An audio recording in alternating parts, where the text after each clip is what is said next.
저는 오늘 제 친정 엄마를 경찰에 신고했습니다. 여기 미용실 맞죠? 2년 나와! 문이 쾅 열리면서 친정 엄마가 소리를 질렀어요. 손님들 머리에 파마약 묻은 채로 다 얼어붙었죠. 사기꾼 딸년이 어딨냐고! 제가 가운을 벗고 천천히 앞으로 나갔습니다. 엄마, 여기서 이러면 경찰 부를 거예요. 불러보라 그래. 시어머니 돈 빼돌려서 오빠 잡아넣은 년이 뭔 경찰 타령이야. 그 순간 미용실 안이 완전히 조용해졌어요. 저는 핸드폰을 꺼내 진짜로 112를 눌렀습니다. 손이 전혀 떨리지 않았어요. 네, 여기 행복미용실인데요. 난동 부리는 분이 있어서요. 친정엄마가 제 핸드폰을 빼앗으려고 달려들었지만 저는 뒤로 물러서며 통화를 이어갔습니다. 손님들이 엄마를 막아섰어요. 아주머니, 진정하세요. 엄마는 소리쳤죠. 딸년 키워봤자 소용없다. 내가 사람 새끼냐. 저는 그 말을 듣고도 울지 않았습니다. 3개월 전만 해도 이런 제가 상상도 못했을 거예요. 친정오빠 김진호가 시어머니 돈 7천만 원을 빼돌렸고 친정엄마는 그걸 알면서도 오히려 저더러 시어머니 돈을 챙기라고 했었거든요. 시어머니는 유통기한 지난 우유를 드시면서 버리기 아깝다고 하셨고 남편은 형님이 그럴 리 없다며 제 말을 믿지 않았습니다. 그래서 저는 법무사를 찾아갔어요. 그리고 지금 친정엄마가 경찰차에 실려가면서도 소리치고 있습니다. 저런 년 때문에 집안 망했다. 제가 집안을 망쳤을까요? 아니면 지켰을까요? 저는 36살 한서연입니다. 동네 작은 미용실에서 일하는 평범한 며느리예요. 손님들은 제가 친절하다고 좋아하시지만 솔직히 말하면 저는 그냥 참을성이 좀 많은 편입니다. 친정에서도 조용히 잘 참는 딸이었고 시댁에서도 말없이 잘 따르는 며느리였죠. 그런데 요즘 제 남편 박민수를 보면 답답해서 미칠 것 같습니다. 어제도 시어머니 이야기를 꺼냈더니 남편이 이렇게 말했어요. 형님이 그럴 리가 없어. 형님은 제 친정오빠 김진호를 말하는 겁니다. 장모님이 너 생각해서 하시는 말이겠지. 저는 그 말을 듣고 할 말을 잃었습니다. 시어머니가 요즘 이상하다고 밤마다 잠을 못 주무신다고 말했는데 남편은 이랬어요. 우리 엄마가 욕심 좀 부린 거겠지. 욕심이요? 70평생 검소하게 사신 시어머니가 갑자기 욕심을 부렸다고요? 남편은 제 말을 믿지 않았습니다. 아니, 믿고 싶지 않았던 거겠죠. 그래서 저는 입을 다물었어요. 어차피 말해봤자 괜히 예민하게 군다는 소리만 들을 테니까요. 그런데 며칠 전 시어머니가 제 손을 꼭 잡으셨습니다. 서연아, 미안하다. 무슨 말씀이신지 여쭤봤더니 시어머니는 고개를 저으셨어요. 아무것도 아니야. 그냥 내가 고마워서. 그 말을 하시는데 눈가가 빨개져 계셨습니다. 저는 그때 알았어요. 뭔가 크게 잘못되고 있다는 걸요. 시어머니는 분명히 무언가를 숨기고 계셨고 그게 시어머니를 무너뜨리고 있었습니다. 그런데 남편은 여전히 아무것도 모르는 척 했어요.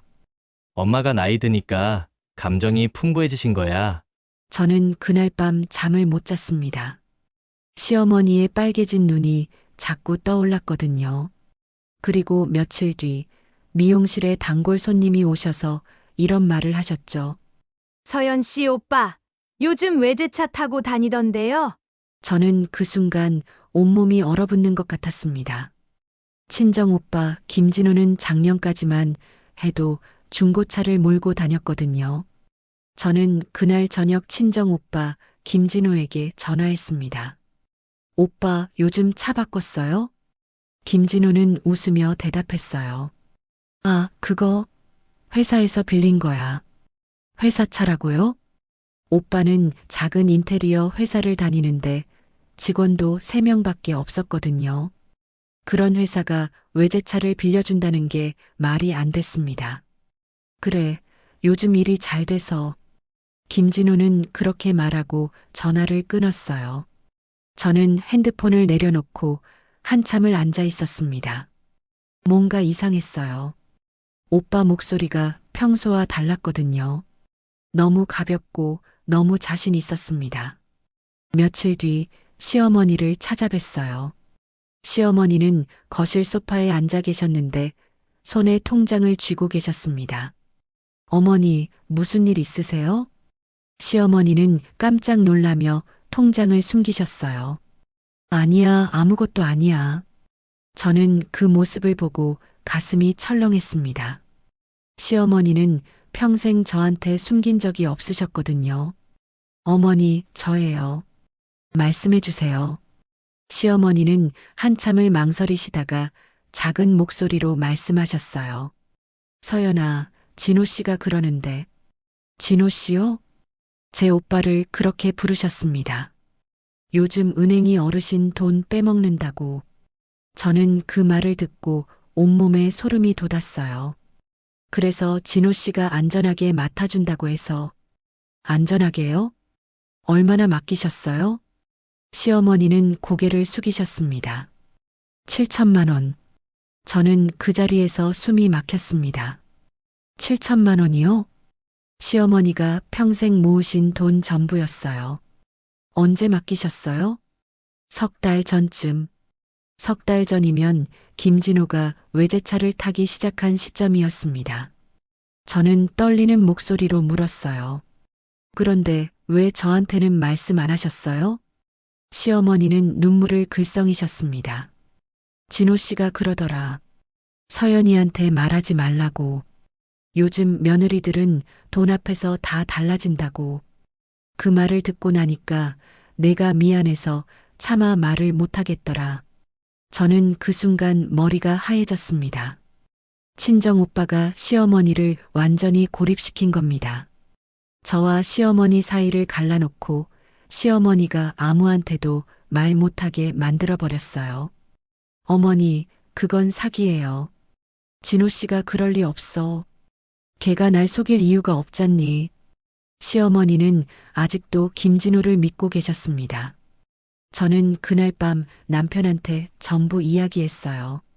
여보, 오빠가 어머니 돈을 가져갔어. 박민수는 고개를 저었습니다. 형님이 그럴 리가 없어. 외제차는요? 오피스텔은요? 그건 형님이 일이 잘 돼서 그런 거겠지. 석 달 전부터요? 어머니 돈 받은 시점부터요? 남편은 짜증을 냈어요. 너 왜 이렇게 예민하게 굴어? 형님을 의심하는 거야? 저는 그때 깨달았습니다. 남편은 아무것도 안 할 거라는 걸요. 문제를 보고도 외면할 거라는 걸요. 며칠 뒤 친정 엄마한테 전화가 왔습니다. 서연아, 너 시어머니 죽으면 그 돈 다 내 건데 미리 좀 챙겨놔. 저는 기겁했어요. 엄마, 무슨 소리예요? 세상 물정 좀 알아라. 며느리가 챙기는 게 뭐가 잘못이야. 친정엄마는 웃으면서 말했습니다. 오빠가 어머니 돈 맡아서 불려주고 있잖아. 나중에 너한테 돌아올 건데 뭐. 저는 그 순간 온몸이 얼어붙었어요. 친정엄마도 알고 있었습니다. 김진호가 시어머니 돈을 가져간 걸 알면서도 오히려 저더러 더 챙기라고 하고 있었어요. 엄마, 그건 사기예요. 사기? 가족끼리 무슨 사기야? 내가 너무 딱딱하게 생각하는 거야. 전화를 끊고 나서 저는 한참을 울었습니다. 제가 믿었던 사람들이 전부 무너져 내리는 기분이었어요. 그리고 그날 시어머니 집에 다시 갔습니다. 냉장고를 열어봤더니 유통기한 지난 우유가 있었어요. 어머니, 이거 왜 안 버리세요? 시어머니는 작게 웃으셨습니다. 버리기 아깝다. 7천만 원을 빼앗긴 사람이 1,000원짜리 우유를 아껴 드시고 계셨습니다. 저는 그 모습을 보고 눈물이 났어요. 시어머니는 돈을 잃어서 무너진 게 아니었습니다. 자기 존재 자체를 죄처럼 느끼고 계셨어요. 서연아, 이거 내 돈 아니니? 나 때문에 너 힘들어지는 거 아니니? 저는 그때 결심했습니다. 이건 제가 끝까지 가야 한다고요. 남편이 믿어주지 않아도 친정 식구들이 저를 미워해도 상관없었습니다. 시어머니를 지켜야 했어요. 저는 그날부터 미용실에서 귀를 열어두기 시작했습니다. 손님들은 정보의 보물창고였어요. 어느 날 단골 손님이 말했습니다. 서연 씨 오빠, 오피스텔 계약했다던데요? 저는 파마기를 감는 손을 멈췄어요. 어디서 들으셨어요? 우리 딸이 부동산 중개소 다니는데 거기서 봤대요. 강남 쪽이라던데. 강남 오피스텔이요? 김진호는 작년까지만 해도 월세 살았었습니다. 다른 손님도 거들었어요. 맞아요. 나도 봤어요. 요즘 옷도 완전 달라졌더라고요. 저는 그날 저녁 법무사 단골 손님께 조심스럽게 물었습니다. 손님, 어르신 사기 사건도 다루세요? 법무사 이준석은 고개를 끄덕였어요. 가장 많이 하는 게 그겁니다. 왜요? 저는 시어머니 이야기를 전부 했습니다. 7천만 원을 맡긴 것, 김진호가 시어머니를 고립시킨 것, 친정엄마까지 알고 있다는 것까지요. 이준석은 한참을 듣더니 말했어요. 일단 증거부터 모아야 합니다. 계좌 흐름을 추적할 수 있으면 좋겠네요. 어떻게 해야 하나요? 시어머니 통장 사본이랑 김진호 씨 명의로 나간 거래 내역이 필요합니다. 저는 그날 밤 시어머니를 찾아갔어요. 어머니, 통장 좀 보여주세요. 시어머니는 주저하셨습니다. 왜? 무슨 일인데? 확인해야 할 게 있어요. 시어머니는 한참을 망설이시다가 통장을 꺼내주셨어요. 저는 그걸 들고 바로 이준석한테 갔습니다. 이틀 뒤 이준석이 전화를 했어요. 서연 씨, 나오셔야 할 것 같습니다. 저는 미용실 문을 일찍 닫고 법무사 사무실로 갔습니다. 이준석은 종이 몇 장을 꺼내 보여줬어요. 이게 시어머니 계좌에서 나간 내역입니다. 7천만 원이 석 달 전에 김진호 계좌로 들어갔어요. 그리고 이건 김진호 씨 명의로 나간 내역입니다. 오피스텔 계약금 3천만 원, 외제차 리스 1,500만 원, 나머지는 생활비로 쓴 흔적이 보였습니다. 투자는요? 없습니다. 전부 본인이 썼어요. 저는 그 순간 온몸이 떨렸습니다. 김진호는 시어머니 돈으로 자기 집을 사고 자기 차를 샀던 겁니다.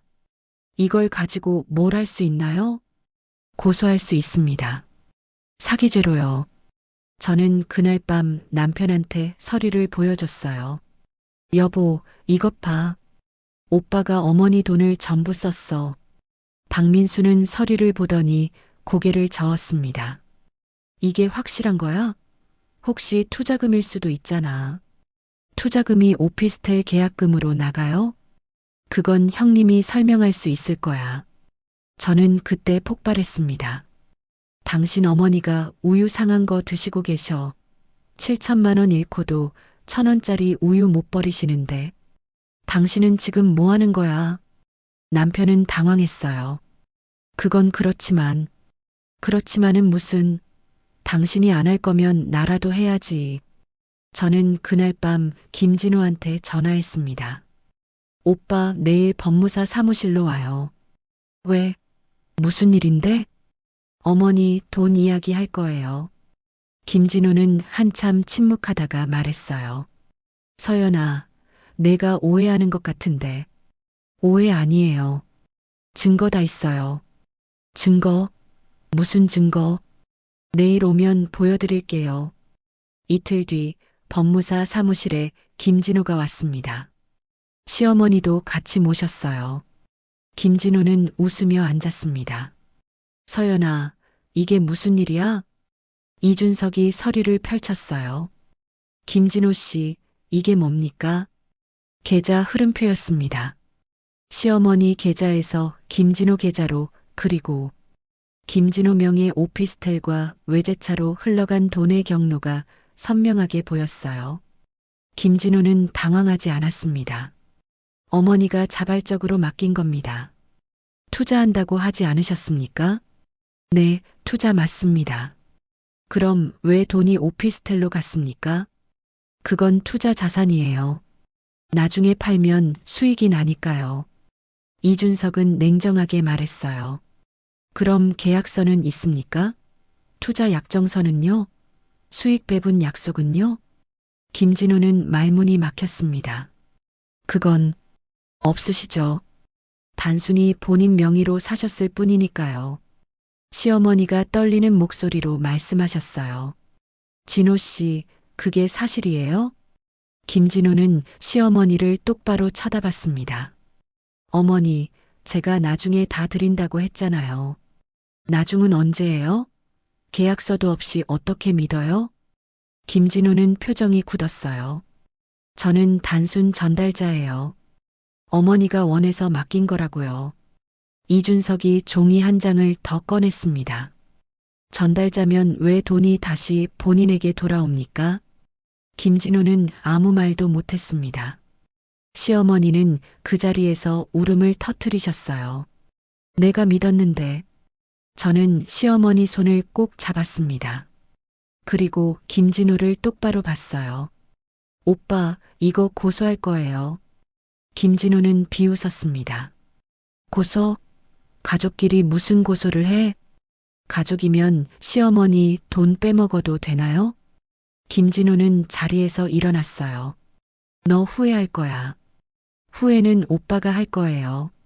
김진호가 사무실을 나가고 나서 저는 이준석한테 물었습니다. 이거 고소 가능한가요? 충분합니다. 사기죄와 횡령죄로 고소할 수 있어요. 저는 그날 고소장을 썼습니다. 집에 돌아와서 남편한테 말했어요. 여보, 나 오빠 고소했어. 박민수는 얼굴이 하얘졌습니다. 미쳤어? 가족끼리 고소를 해? 안 하면 어머니는 어떻게 돼요? 남편은 아무 말도 못했습니다. 저는 그날 밤 전화를 받았어요. 친정엄마였습니다. 2년 내가 정말 오빠를 고소했어? 네, 했어요. 너 진짜 죽을래? 저는 전화를 끊었습니다. 손이 떨렸지만 후회는 없었어요. 이미 돌이킬 수 없는 지점을 넘어섰습니다. 저는 고소장을 제출한 다음 날부터 전화기를 꺼버렸습니다. 친정에서 하루에 수십 통씩 전화가 왔거든요. 미용실로도 전화가 왔어요. 서연 씨 계세요? 사장님이 저를 부르셨습니다. 서연 씨 어머니라는 분이 전화하셨는데 저는 고개를 저었어요. 안 받을게요. 사장님은 걱정스러운 표정을 지으셨지만 더는 묻지 않으셨습니다. 그날 저녁 집에 돌아가니 남편이 소파에 앉아 있었어요. 얼굴이 창백했습니다. 장모님이 오셨어. 저는 가방을 내려놓고 남편을 봤습니다. 뭐라고 하시던가요? 고소 취하하래. 안 그러면 너랑 이혼하라고. 저는 웃음이 나왔어요. 그래서요? 서연아, 우리 진짜 이혼해야 돼? 남편은 떨리는 목소리로 물었습니다. 저는 남편을 똑바로 쳐다봤어요. 당신은 어떻게 하고 싶은데요? 박민수는 대답하지 못했습니다. 그저 고개를 숙이고 앉아 있을 뿐이었어요. 저는 그 모습을 보고 방으로 들어갔습니다. 이틀 뒤 시어머니한테 전화가 왔습니다. 서연아, 미안하다. 시어머니는 울고 계셨어요. 어머니, 왜 우세요? 내가 나 때문에 고생하는 것 같아서. 아니에요, 어머니. 제가 하고 싶어서 하는 거예요. 진호 씨 엄마한테 전화 왔어. 서연이 너무 심하게 한다고. 친정엄마가 시어머니한테까지 전화한 겁니다. 무슨 말씀 하시던가요? 가족끼리 왜 그러냐고. 조용히 해결하자고.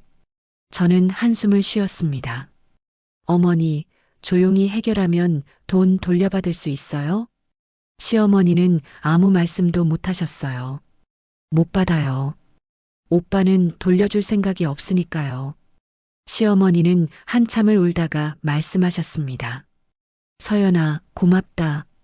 저는 전화를 끊고 한참을 앉아 있었어요. 미용실에서는 손님들이 수군거렸습니다. 서연 씨 오빠 고소했다며? 진짜? 친오빠를요? 저는 가만히 듣고 있었어요. 한 손님이 말했습니다. 나 같으면 못해. 아무리 그래도 오빠인데. 다른 손님이 거들었어요. 맞아. 가족끼리 법정까지 가는 건 좀. 저는 그때 처음으로 손님들 앞에서 입을 열었습니다. 손님, 시어머니가 7천만 원 잃으셨어요. 손님들이 조용해졌어요. 평생 모으신 돈 전부예요. 그걸 제 오빠가 가져가서 자기 집 사고 차 샀어요. 그래도 오빠잖아. 오빠면 시어머니 돈 빼먹어도 돼요? 손님은 아무 말도 못했습니다. 저는 계속 말했어요. 시어머니는 지금 유통기한 지난 우유 드세요. 1,000원이 아까워서요. 미용실이 완전히 조용해졌습니다. 그날 이후로 수군거림은 멈췄어요. 며칠 뒤 이준석한테서 연락이 왔습니다. 서연 씨, 김진호 씨 쪽에서 합의 제안이 왔어요.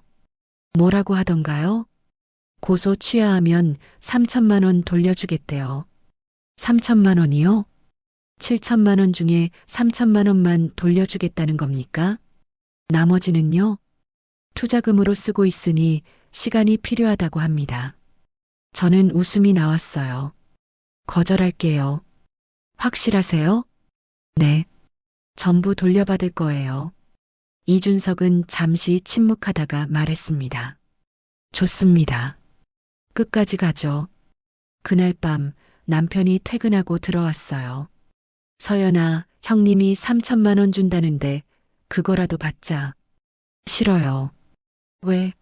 그거라도 받는 게 낫잖아. 7천만 원 다 받을 거예요. 남편은 한숨을 쉬었습니다.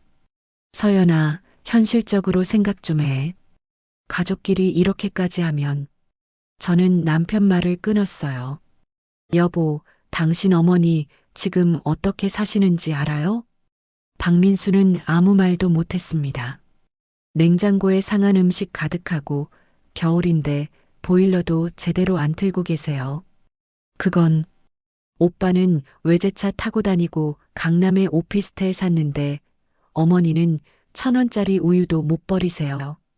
남편은 고개를 숙였습니다. 저는 처음으로 남편한테 화를 냈어요. 당신이 진작 막았어야죠. 당신 어머니인데 왜 나한테만 떠넘겨요? 박민수는 그날 밤 아무 말도 하지 않았습니다. 다음 날 아침 남편이 먼저 말했어요. 서연아, 미안해. 저는 남편을 봤습니다. 내가 너무 비겁했어. 형님 눈치 보고, 장모님 눈치 보고. 박민수는 떨리는 목소리로 말했습니다. 우리 엄마는 생각도 안 하고. 남편이 처음으로 자기 잘못을 인정했어요. 나도 도울게. 뭐든 할게. 저는 그 순간 처음으로 남편이 제 편이 됐다고 느꼈습니다. 여보, 우리 끝까지 가요. 그래. 끝까지 가자. 남편은 그날 시어머니 집에 가서 냉장고를 정리했어요. 상한 음식을 전부 버리고 새 식재료를 채워 넣었습니다. 시어머니는 울면서 말씀하셨어요. 민수야, 미안하다. 어머니, 제가 미안해요. 제가 진작 챙겼어야 했는데. 박민수는 그날 처음으로 어머니 손을 잡았습니다. 저는 그 모습을 보고 눈물이 났어요. 남편이 드디어 움직이기 시작한 겁니다. 며칠 뒤 이준석이 전화했어요. 서연 씨, 좋은 소식 있어요. 뭔데요? 김진호 씨 명의 오피스텔에 가압류 신청이 받아들여졌어요. 가압류요? 그게 뭐예요? 재산을 못 팔게 막는 겁니다. 재판 끝날 때까지 김진호 씨는 오피스텔을 처분할 수 없어요. 저는 그 순간 숨이 턱 막혔습니다. 김진호가 도망가지 못하게 된 겁니다. 그럼 이제 어떻게 돼요? 재판 가면 이길 수 있어요. 증거가 명확하니까요. 저는 전화를 끊고 한참을 서 있었어요. 처음으로 이길 수 있겠다는 생각이 들었습니다. 그날 밤 저는 시어머니와 남편 앞에서 말했어요. 우리 이길 거예요. 시어머니는 제 손을 꼭 잡으셨습니다. 서연아, 고맙다. 남편도 고개를 끄덕였어요. 당신이 우리 가족 지키고 있어. 저는 그때 처음으로 확신했습니다. 이건 끝까지 가야 하고 끝까지 갈 수 있다고요. 저는 가압류 결정이 나온 다음 날 김진우한테 문자를 보냈습니다. 오빠, 오피스텔 가압류됐어요. 이제 못 팔아요. 답장은 오지 않았어요.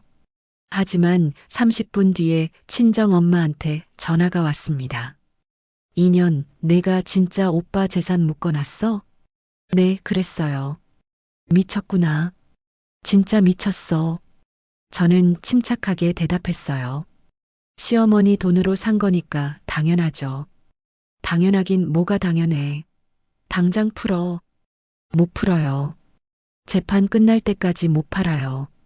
친정엄마는 욕을 퍼부었지만 저는 전화를 끊었습니다.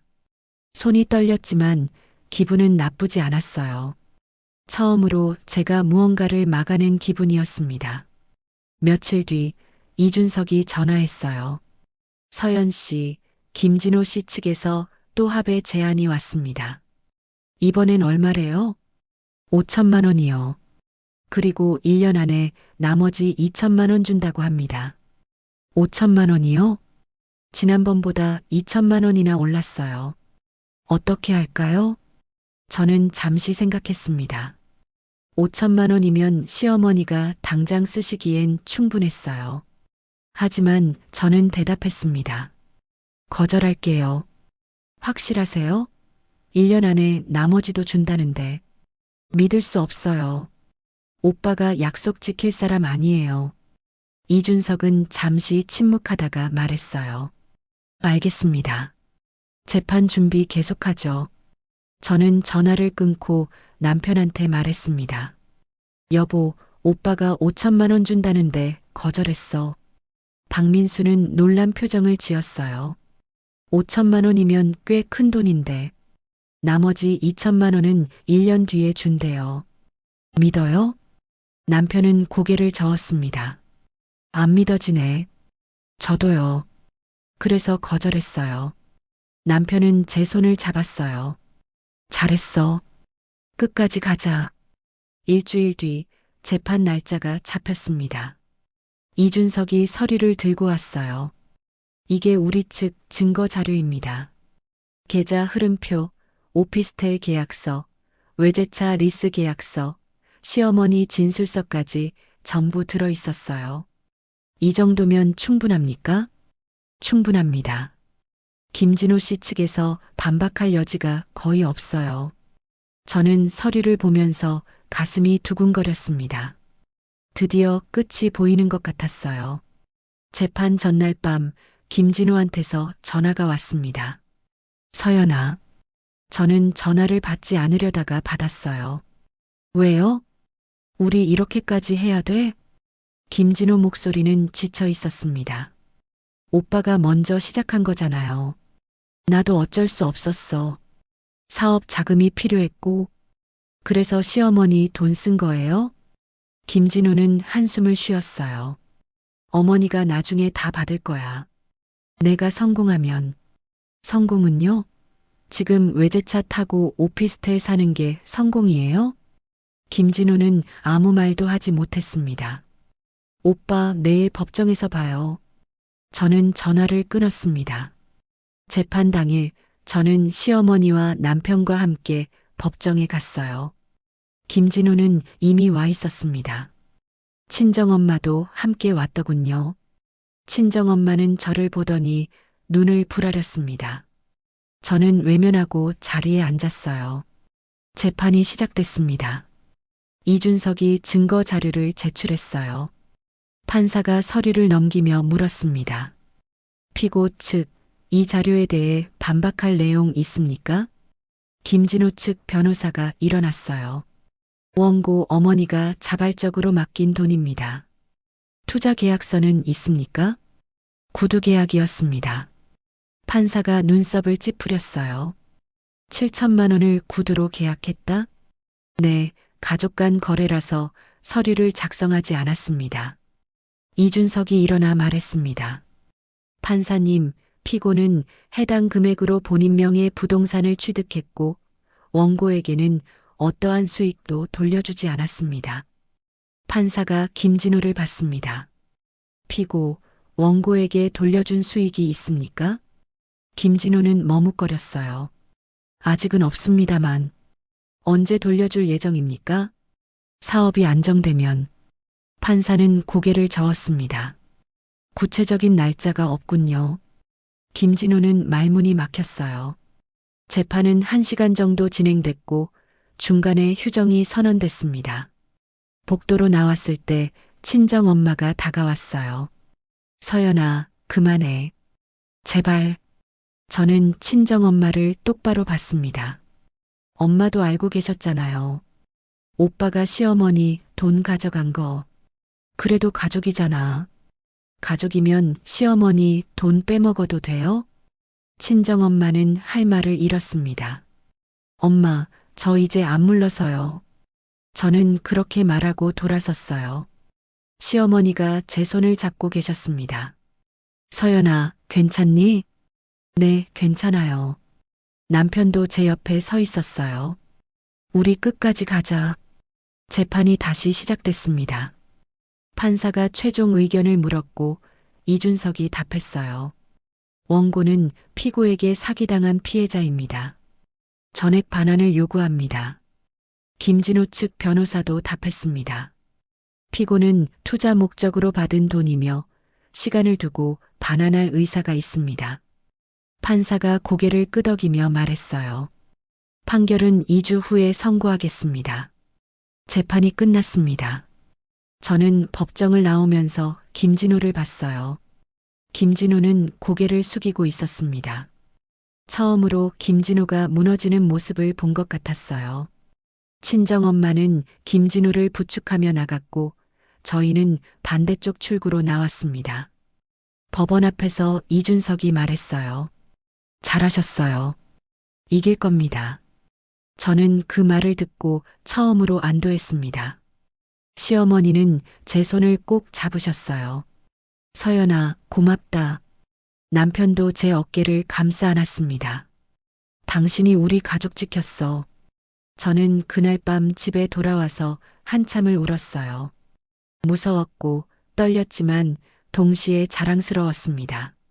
제가 처음으로 무언가를 끝까지 해낸 것 같았거든요. 이제 되돌릴 수 없었어요. 싸움은 시작됐고 저는 이제 물러서지 않을 겁니다. 저는 판결을 기다리는 2주 동안 평온했습니다. 재판이 끝났고 이제 결과만 남았다고 생각했거든요. 하지만 그건 제 착각이었어요. 판결일 사흘 전 미용실에 친정엄마가 들이닥쳤습니다. 여기 미용실 맞죠? 2년 나와. 문이 쾅 열리면서 친정엄마가 소리를 질렀어요. 손님들이 전부 얼어붙었습니다. 파마약 묻은 머리 그대로 고개를 돌려 친정엄마를 봤어요. 사기꾼 딸년이 어딨냐고. 저는 가운을 벗고 천천히 앞으로 나갔습니다. 엄마, 여기서 이러면 경찰 부를게요. 불러보라 그래. 친정엄마는 제 앞까지 다가왔어요. 시어머니 돈 빼돌려서 오빠 잡아넣은 년이 뭔 경찰 타령이야. 그 순간 미용실 안이 완전히 조용해졌습니다. 손님들이 숨죽이고 지켜보고 있었어요. 저는 핸드폰을 꺼내 진짜로 112를 눌렀습니다. 손이 전혀 떨리지 않았어요. 네, 여기 행복 미용실인데요. 난동 부리는 분이 있어서요. 친정엄마가 제 핸드폰을 빼앗으려고 달려들었습니다. 손님 한 분이 친정엄마를 막아섰어요. 아주머니, 진정하세요. 비켜요. 내 딸이라고. 친정엄마는 소리를 지르며 저를 향해 손을 뻗었습니다. 사장님이 친정엄마 팔을 붙잡았어요. 어머님, 이러시면 안 됩니다. 나요. 전현이 우리 가족 망쳤다고. 저는 그 말을 듣고도 울지 않았습니다. 5분 뒤에 경찰이 도착했어요. 친정엄마는 경찰한테도 소리쳤습니다. 전현이 오빠 고소해서 집안 망했어요. 전현 좀 잡아가요. 경찰은 침착하게 말했어요. 일단 진정하시고 밖으로 나가시죠. 나 안 나가. 전현이 사과해야 나가지. 경찰이 친정엄마를 부축해서 밖으로 데리고 나갔습니다. 친정엄마는 끌려가면서도 소리쳤어요. 딸년 키워봤자 소용없다. 내가 사람 새끼냐? 미용실 문이 닫히고 나서야 저는 숨을 쉴 수 있었습니다. 손님들이 저를 걱정스럽게 쳐다봤어요. 서연 씨, 괜찮아요? 저는 고개를 끄덕였습니다. 네, 괜찮아요. 하지만 괜찮지 않았어요. 온몸이 떨렸고 다리에 힘이 풀렸습니다. 사장님이 제 어깨를 잡아주셨어요. 서연 씨, 오늘은 일찍 들어가요. 저는 그날 집에 일찍 들어갔습니다. 남편한테 전화했더니 남편도 이미 알고 있었어요. 장모님이 우리 집 앞에도 오셨어. 뭐라고 하시던가요? 이혼하래. 안 그러면 당신 인생 망칠 거래. 저는 한숨을 쉬었습니다. 여보, 미안해요. 미안할 거 없어. 우리가 잘못한 거 아니잖아. 남편은 그렇게 말했지만 목소리가 떨리고 있었어요. 그날 밤 시어머니한테서 전화가 왔습니다. 서연아, 영숙 씨가 나한테도 전화했어. 친정엄마가 시어머니한테까지 전화한 겁니다. 뭐라고 하시던가요? 서연이가 가족을 배신했다고. 고소 취하하라고. 시어머니는 한숨을 쉬셨어요. 나 때문에 내가 이렇게 고생하는구나. 어머니, 아니에요. 미안하다, 서연아. 내가 진작 정신 차렸어야 했는데. 저는 시어머니께 말씀드렸습니다. 어머니, 이제 며칠만 더 버티면 돼요. 그래, 알겠다. 전화를 끊고 나서 저는 한참을 앉아 있었어요. 판결일까지 사흘이 남았는데 친정엄마가 이렇게 나올 줄은 몰랐습니다. 이틀 뒤 김진호한테서 문자가 왔어요. 서연아, 마지막으로 합의하자. 6천만 원 당장 줄게. 6천만 원이요? 거의 전액에 가까운 금액이었습니다. 저는 남편한테 문자를 보여줬어요. 여보, 이거 봐. 박민수는 문자를 읽더니 말했습니다. 오빠가 겁먹은 거야. 그런 것 같아요. 어떻게 할래? 저는 잠시 생각했습니다. 6천만 원이면 시어머니가 쓰시기에 충분했어요. 1,000만 원 차이로 이 싸움을 계속할 필요가 있을까요? 하지만 저는 고개를 저었습니다. 끝까지 갈 거예요. 확실해? 네. 오빠가 진짜 반성하는 건 판결이 나왔을 때예요. 남편은 제 손을 잡았어요. 그래, 끝까지 가자. 저는 김진호한테 답장을 보냈습니다. 판결 받을게요. 답장은 오지 않았어요. 판결 전날 밤 저는 잠을 못 잤습니다. 내일이면 모든 게 끝날 거라는 생각에 가슴이 두근거렸어요. 하지만 동시에 불안했습니다. 만약 판결이 우리한테 불리하게 나오면 어떡하죠? 만약 김진호가 돈을 안 돌려주면요? 새벽까지 뒤척이다가 겨우 잠들었습니다. 다음 날 아침 법원에 갔어요. 시어머니와 남편이 같이 갔습니다. 김진호도 와 있었고 친정엄마도 함께였어요. 친정엄마는 저를 보더니 눈을 부라렸습니다. 전현 때문에 우리 집안 다 망했다. 저는 외면하고 자리에 앉았어요. 판결이 시작됐습니다. 판사가 서류를 보며 말했어요. 피고 김진호는 원고 오정화에게 7천만 원을 반환하라. 저는 그 순간 숨이 멎는 줄 알았습니다. 이겼어요. 시어머니가 제 손을 꼭 잡으셨습니다. 남편도 제 어깨를 감싸 안았어요. 하지만 판사는 계속 말했습니다. 단 일시 반환이 어려울 경우 3개월 이내 분할 반환을 허용한다. 3개월이요? 김진호가 자리에서 일어나 말했습니다. 판사님, 당장은 돈이 없습니다. 분할로 하겠습니다. 판사가 고개를 끄덕였어요. 그럼 3개월 이내에 전액 반환하도록. 재판이 끝났습니다. 저희는 이겼지만 김진호는 아직 돈을 내지 않아도 됐어요. 3개월이라는 시간이 남은 겁니다. 복도로 나왔을 때 친정 엄마가 다가왔어요. 만족하냐? 이제 됐냐? 저는 친정 엄마를 똑바로 봤습니다. 오빠가 돈 갚으면 끝나요. 3개월 안에 7천만 원을 어떻게 구해? 우리 집 팔아야 해. 저는 아무 말도 하지 않았습니다. 친정 엄마는 저를 노려보다가 돌아섰어요. 김진호도 저를 한번 쳐다보고는 나갔습니다. 저는 그 모습을 보며 가슴이 답답했어요. 이겼지만 끝난 게 아니었습니다. 3개월 뒤에 진짜 돈을 받을 수 있을지 아무도 몰랐거든요. 시어머니가 제 팔을 잡으셨어요. 서연아, 고맙다. 정말 고맙다. 저는 시어머니를 보며 억지로 웃었습니다. 어머니, 아직 끝난 게 아니에요. 그래도 이긴 거잖니. 이준석이 다가와 말했어요. 서연 씨, 축하드립니다. 3개월 안에 돈 못 받으면 어떻게 돼요? 강제 집행 신청할 수 있어요. 오피스텔 경매 넘길 수 있습니다. 저는 고개를 끄덕였습니다. 그날 밤 집에 돌아와서 남편한테 물었어요. 여보, 우리 진짜 끝난 거 맞아? 박민수는 저를 안아주었습니다. 아직 모르겠어. 3개월 더 지켜봐야 해.